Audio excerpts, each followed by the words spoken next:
Hello and welcome to the course. I'm Jody, your host today, and I'm speaking with Professor Julie Chu, Associate Professor of Anthropology at the University of Chicago. Dr. Chu is completing a book entitled The Hinge of Time: Infrastructure and Chronopolitics at China's Global Edge.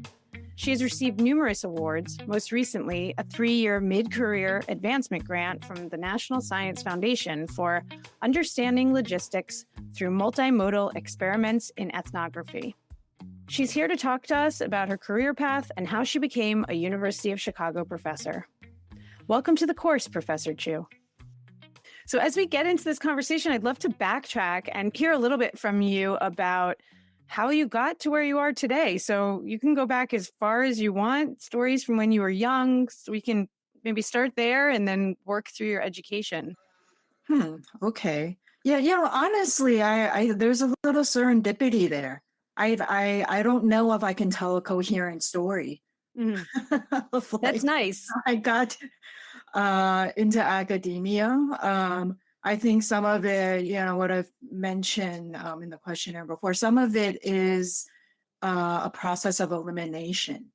You sort of learn what you don't want to do by trying it out. And I think that's true for me.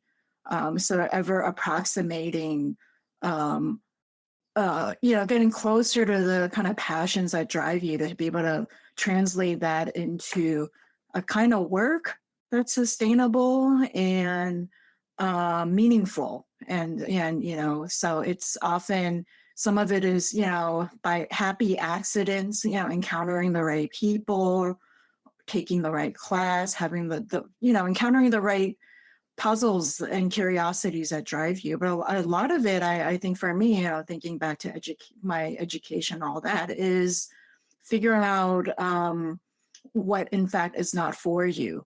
And so, all those things that might appear as failures are actually in some ways getting you closer to what is more suitable. So.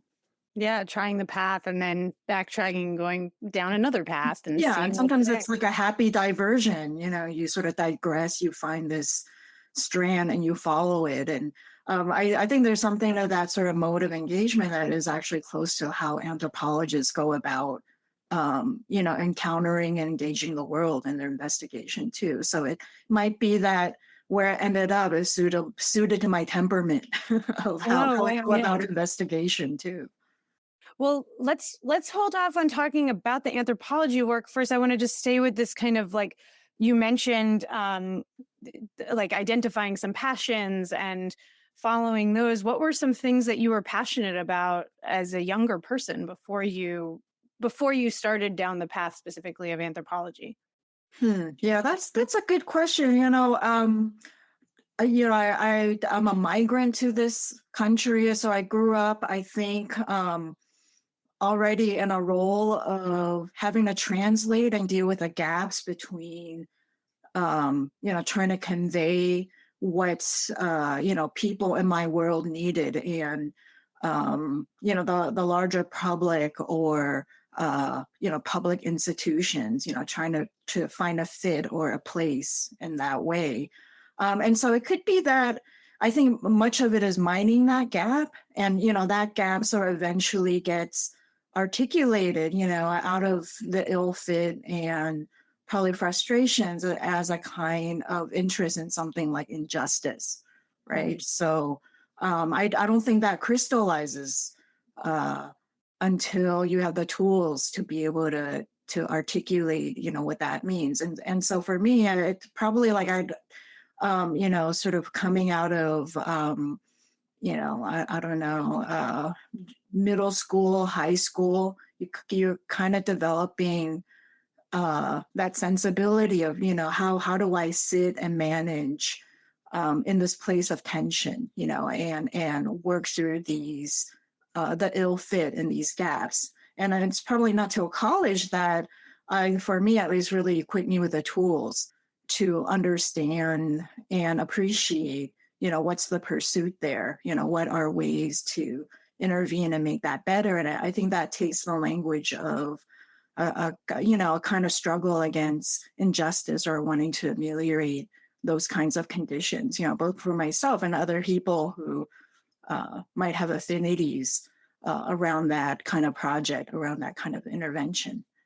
Can you think of like a specific experience you had or adjacent to as a middle school, high school person in this migrant experience that like describe something specific that was there that had that tension for you, and then maybe once you were in college, a course or a book or something you learned that helped you to have the language to understand that better?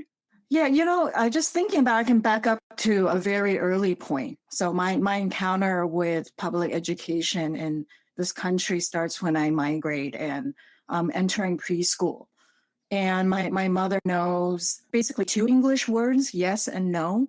Mm. And I'm being registered in class. They're attempting to pronounce my Chinese name, which is, phonetically spelled out in English. It's YUANYU. But the U's actually are pronounced in Chinese like a German U, like an umlaut U, a Yu. So, yeah, my Chinese name is Yuan Yu. But, if you read it out, YUANYU, the teacher and all their good intent was trying to pronounce Yuan Yu. My mother, in her forceful way, knew two words. So all she kept saying was, no, no. And the teacher would try over and over again. And so I think my immediate experience of that tension as gap was with the teacher giving up and just saying, oh, we'll just call her Julie. And that was actually my sort of being inducted into this world, this Anglophone American world. And it's stuck. It's in some ways my diasporic name, and that sort of tension and gap, has, in some ways marked me at that early age and has followed me. So that's, probably one of the earliest examples of that. And in college, I think for me, just encountering those same kinds of writings, a lot of it was through, fields like women's studies, especially the kinds of writings by, feminists of color, post-colonial feminist thinkers who write about, this sort of gap in language and its mark on you and how to contend with that. So those are really powerful early pieces. And then things like Bell Hook, in which, Black feminist Bell Hook, giving people the permission to think about anger and some of these other sort of, uncivil affects and feelings as, in fact, a kind of powerful source of politics for working through, projects that intervene around, social justice, for instance. Mm. That's interesting. Can you think about or can you recall any other courses in college that were really eye-opening for you that helped again set you on the path that you're on now? Yeah, I mean, I think, if I could go back and redo college, I probably would have ended up as a women's studies major, since I ended up taking a lot of those courses. And again, really around this intersection of, feminists of color, post-colonial feminists who are writing in this way.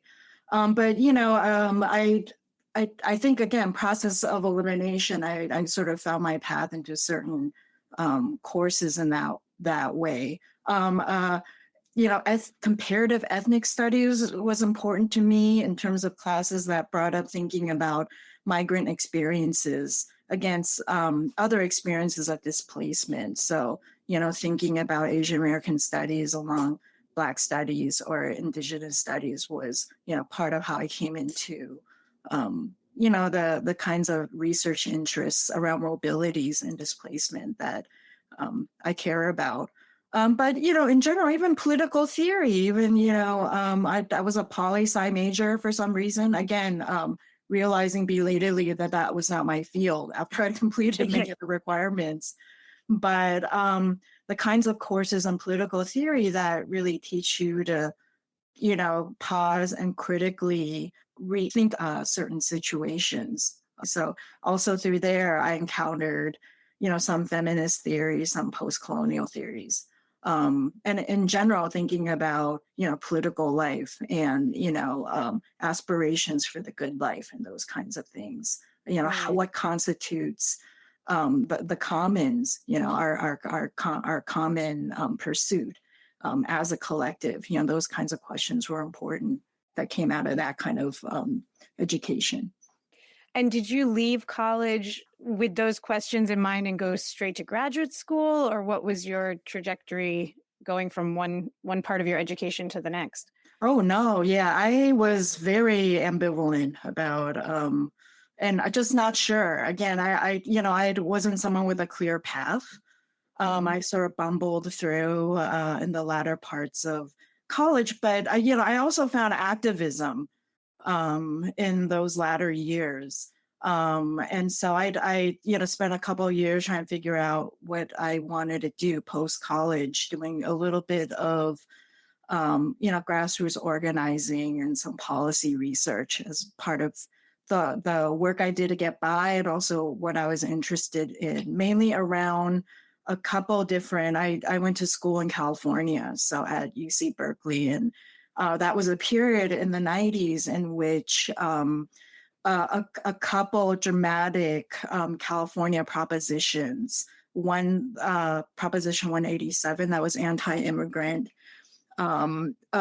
went through the electoral ballot. And so I sort of ended up in activism through that battle when I was in college, and then continued on in terms of another proposition that was it was an anti-affirmative proposition that appeared in the ballot a couple of years later. So I spent a lot of time also exploring things like, grassroots activism, the nonprofit sector, and policy research. I spent time working actually for the Social Services Administration for the welfare institutions in the Bay Area during a time when welfare was being dismantled as we Mm. knew it at that moment. So a lot of the New Deal safety net was being taken apart. And so to witness, again, process of elimination, where can I situate myself to intervene in these battles, but in a way that feels, a little bit optimistic and Mhm. promising for myself. And so academia became the path after sort of a couple years of exploring these other possibilities. So tell me a little about how you decided where to go to graduate school. Was it a particular person you wanted to study with? Was it the program? Sure. And I would say, first of all, I sort of came out of the social sciences and in undergrad. I was a sort of double major in political science and mass communications. And so I knew there's something about the social sciences I liked, but there was also a lot that didn't seem to sit well with me in terms of the mode of engagement. And so anthropology, again, was sort of a process of elimination in terms of what it offered. And ethnography was really appealing. So, this mode that you come to understand the world by engaging others in making sense of that world, sort of situating yourself in those communities was really appealing. And in terms of places that I targeted, again, I was interested in the strain of feminist and post-colonial interventions. And at that time, they were still, sort of minor currents in anthropology. So, where I went, what I targeted was in some way shoehorned by, where is a critical mass of these kinds of people who think this way and can help train me and support, my efforts to advance this kind of thinking and engagement with social problems. So was that tell me a little bit about before we move into the work you're doing now, because there'll be students listening who may be, listening to different professors and trying to figure out what path they might want to go in their studies. Was there a mentor or a particular project that you did in graduate school that really made an impression and helped you figure out what you were going to want to do next? Um, yeah, I mean, I would, what I ended up writing a dissertation about and doing dissertation research for was not, in some ways, was a departure from what I proposed when I entered graduate school. Mm. So there are many people who are great sounding boards. All my advisors were supportive and inspirational in different ways. But in some ways, I did ethnographic field work for my MA, and that very experience of encountering, just again, serendipity, digressions, things I didn't anticipate that were puzzling, sort of drew me into what I eventually focused on. So I was always going to do something around migration or thinking about the experience of this, political and social dislocation and displacements in the world. But I had proposed something, in light of watching, basic entitlements dismantled during the 90s. I proposed something that brought that together with my interest in the kind of anti-immigrant political strain in the US. So I originally was going to situate myself in a project based in the US on migration politics around the public hospital and access to that space. But by virtue of doing that, I encountered this really odd, at the time I encountered them, really puzzling stream of migrants all naming this one area in China that they were coming from at the public hospital that I was doing my MA in. And that became so compelling and interesting that in some ways I follow that stream to China, where I sort of switch my regional area focus for my dissertation. And this turned out to be the group that put global human smuggling on the map in the 90s. So that, this whole transnational network of state surveillance, policing, and policy interventions around, trafficking and human smuggling in some ways is marked by this group of Chinese that came from this region, Fujian, southern China, and around the city of Fuzhou. And so, again, in some ways, the inspiration was the actual ethnographic encounters, the actual doing of the work, just like, coming up with the questions comes out of your experience and, engaging the world, engaging others, or at least it is for me. I love that. I love the idea of the work as a journey and that you don't know for sure where you're going to go in the study when you start. And that's why I think I'm drawn much more to the social sciences than the hard sciences. Yeah. So tell me a little bit about your work now. I think it would be interesting to hear you're sort of starting to talk about your process, but I think like one question that comes to mind when I think about academics and people who might not be familiar with their field, learning more about it is like, what's a typical day for you? Like, I don't know if that's a question that resonates. And I know there's a difference between like a teaching day versus maybe a field research day.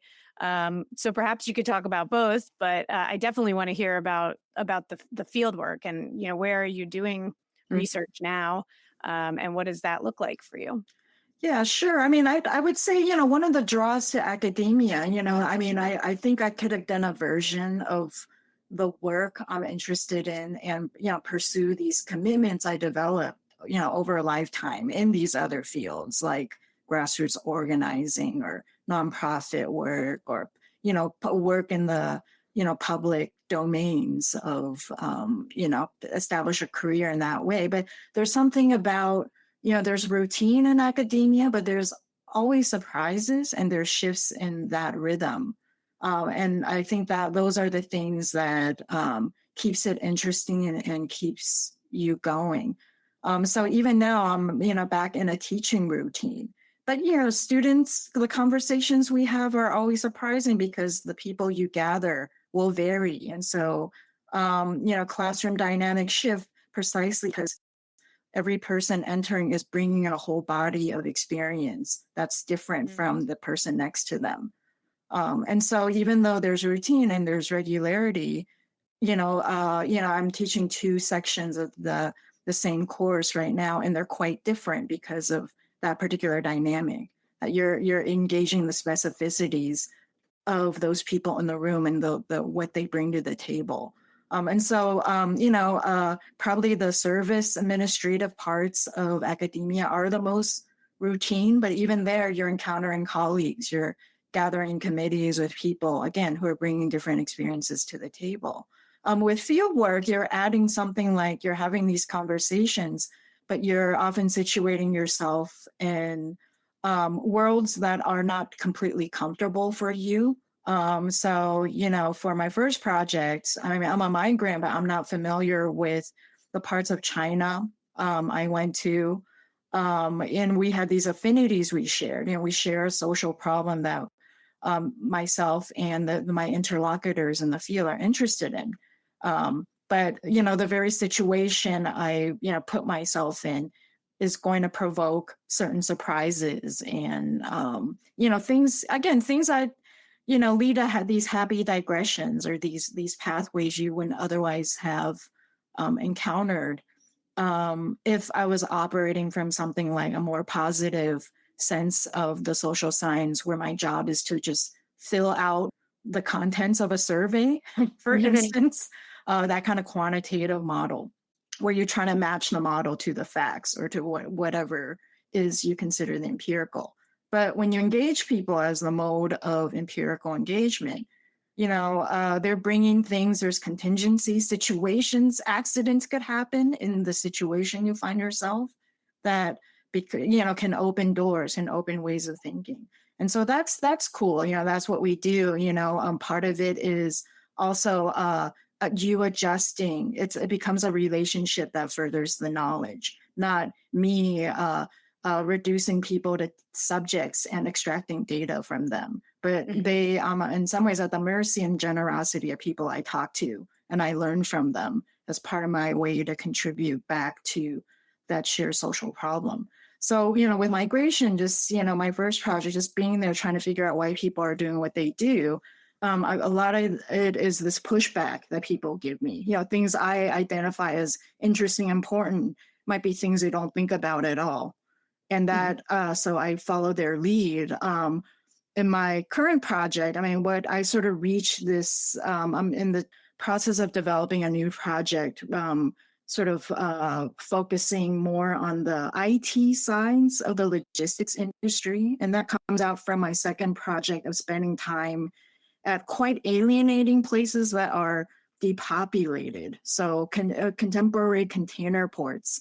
When you think of anthropology, you think about people in the thick of things, talking to people. It's very much, the old ethos of rapport and a deep hanging out is what we presume we do to come into knowledge. But a lot of the places I enter are highly securitized.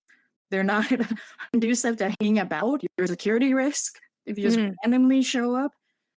Entering these sites, vast lands of concrete terraformed out into the deep water, filled with containers, but very few people in isolated bubbles, few people up by themselves operating cranes, maybe a dozen people to thousands and thousands of containers. But very lively and dynamic, all of it happening in the backdrop through computation, through algorithmic models.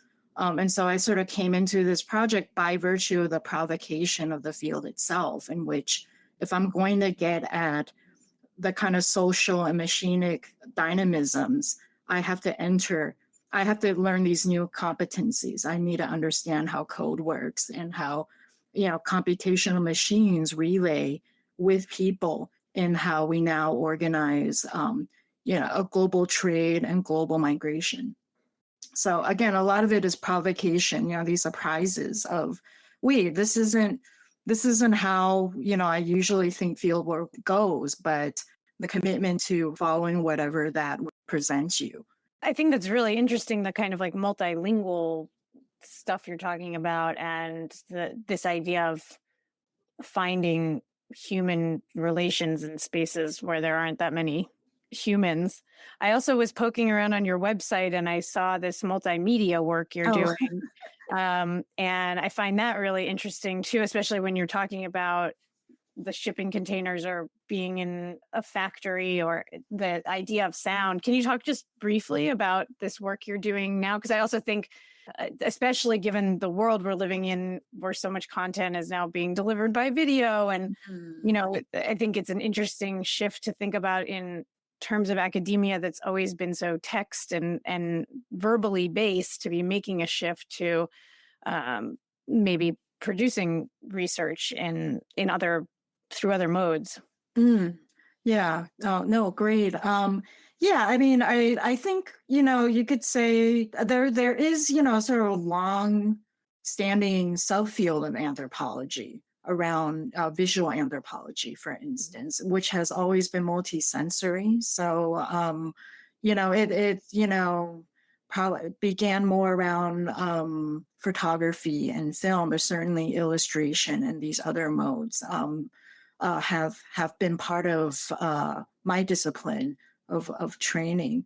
But almost, I have this longstanding interest in thinking about sound as a mode of sociality, just as because it's so predominant in how Chinese sort of characterize, the people I talked to in my first project, and second project, think about the density of social relationships. So often it's through thinking about this term now, heat and noise, which in some ways is about the collections of bodies and their resonance, that kind of tactility of sound in the room.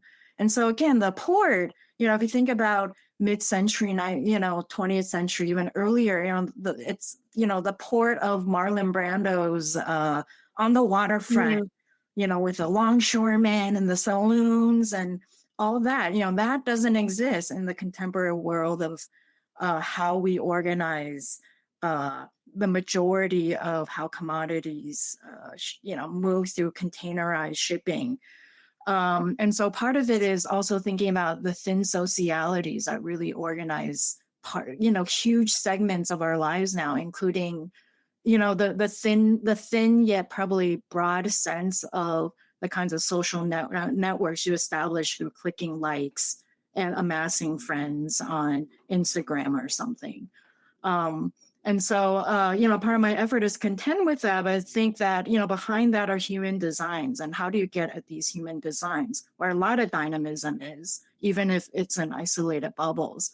And so it's a kind of different sensory project in which, I've been trying to do things like, I took a coding boot camp so I could just figure out, even have basic competency in some ways like a language in how this world runs. But, I spent time working with a designer in terms of reverse engineering how QR codes work by transforming it into an illustration for a journal cover we were putting together. So almost like hacking and trying to find the understand how it speaks and how it's structured by testing the limits of how QR code could be art and still functional, still readable, which was, quite fun, just figuring out like, so much of it depends on the generosity and the recursive nature of how the management of error is set up in these systems.